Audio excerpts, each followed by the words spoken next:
Good morning, this is Sifu Slim, and I am here in Minca, Colombia. Minca, Colombia, known as a place to get away, to get out of the rat race of the coastal climate. And Minca is not far from the home of Gabriel Jose de la Concordia Garcia Marquez, and I happen to be reading him right here. And if you look at this title, it's substantially interesting. Die unglaubliche und traurige Geschichte von der einfältigen Erinnerung und ihre hilflosen Großmutter. As you can see, I'm reading Gabriel Garcia Marquez in Deutsch, in German, because that's what I've got to be working on Spanish and French. And I also have to be working on my German because that's the one I started most recently. And it's quite a challenge, German. And if you haven't looked into German and you're an Anglophile, quite a challenge, especially if you're starting later in life, as I am. And when you go to Germany and Austria and Switzerland, everyone speaks English. So what do you do to learn German? So that's the current conundrum I'm in. So Minca, the town where I currently am, is a small village. This is from Wiki Travel, inhabited by 800 people. Elevation is 650 meters. It's in the Sierra Nevada mountains above Santa Marta, which has over 1 million people. Santa Marta, we've only got 800 here. Famous for organic coffee, much colder temperature, it says, than the sweltering Santa Marta. And I can tell you, it can get sweltering down there, especially if you're lugging around your suitcases and backpacks, walking around on the unpaved, dusty streets with buses and motorcycles and taxis whizzing by and lots of people. It's hot, and it could be 90, 92, and it doesn't cool off very much at night. It's just that the sun goes down. So up here in Minca, off the beaten track, hiking, mountain biking, bird watching, outdoor activities, spectacular views, and not very expensive to stay here. So I am currently at a hostel right on the river at Rio Minca. So right out from the front steps here, you get to enjoy the mountain river.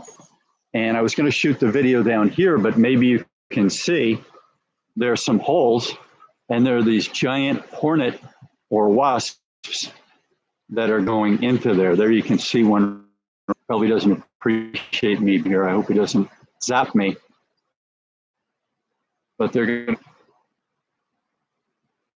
there, over there, you can see moving the sand like a dog. He's using his legs like a dog does, and there's sand kicking up. I don't want to get too close because of the obvious things.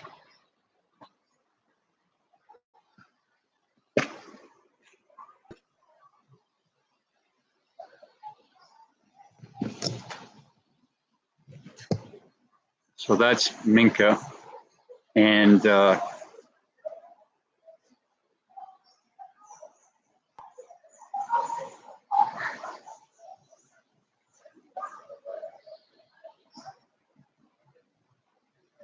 so what else am I reading up here in Minca?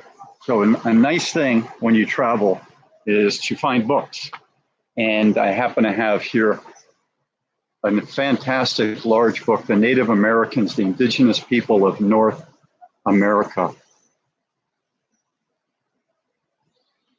And it's full of what I would call really cool science, originally written in 1984. And it has all kinds of diagrams. So, you know, original indigenous looking pictures, paintings.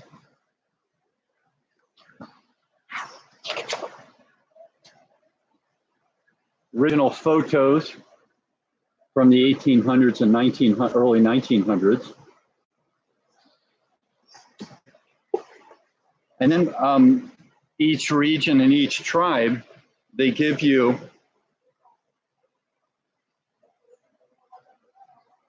a good example of the paraphernalia that these people lived with. The weapons, the shoes, the cooking items, the fire starting items, etc.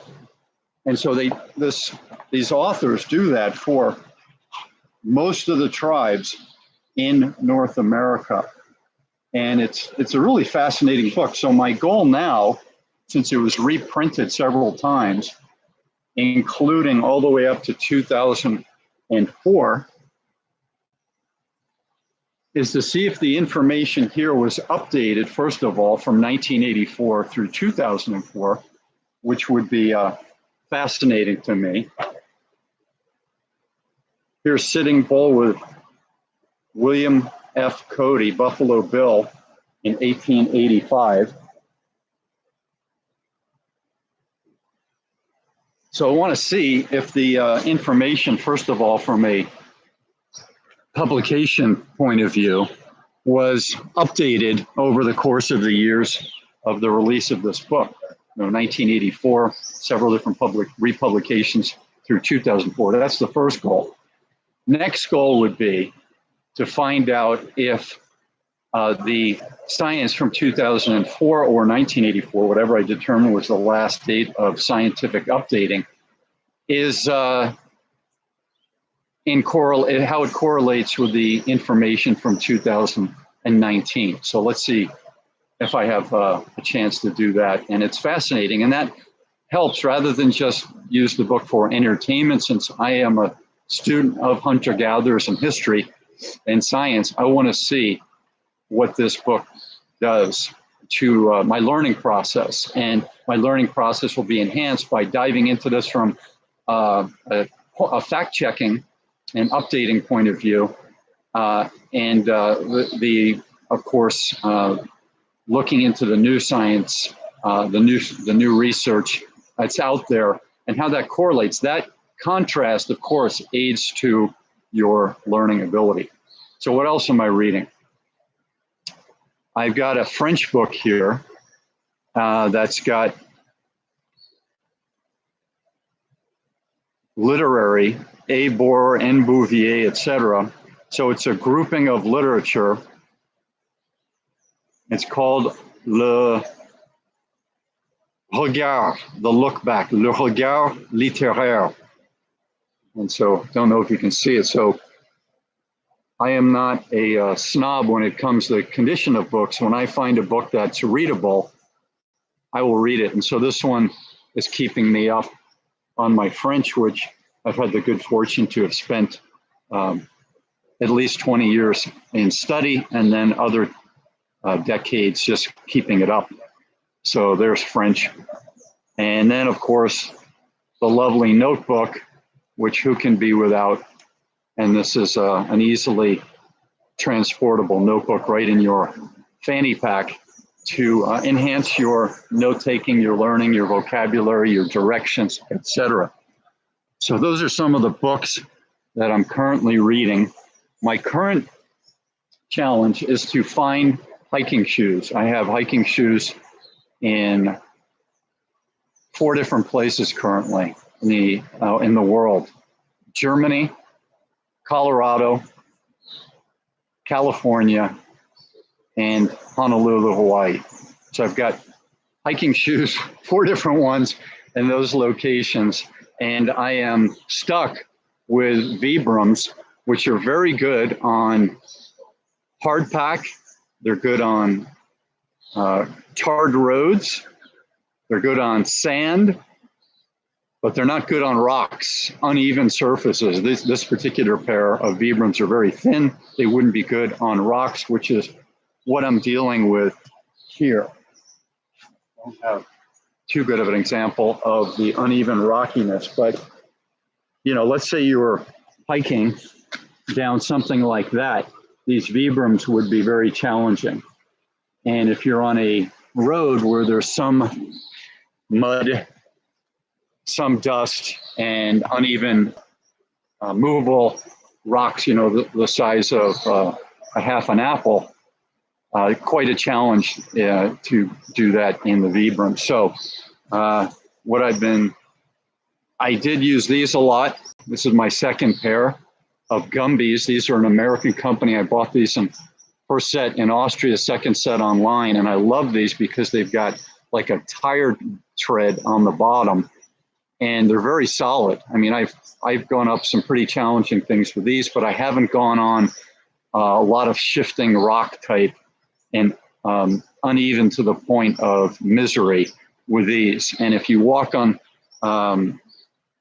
something like the Vibrams on the uneven, after a while, I did that through Bogota, just in the city, there's paths that I had to go on that were those rocky, uneven things to get through the city, like bad sidewalks, et cetera, and bad streets.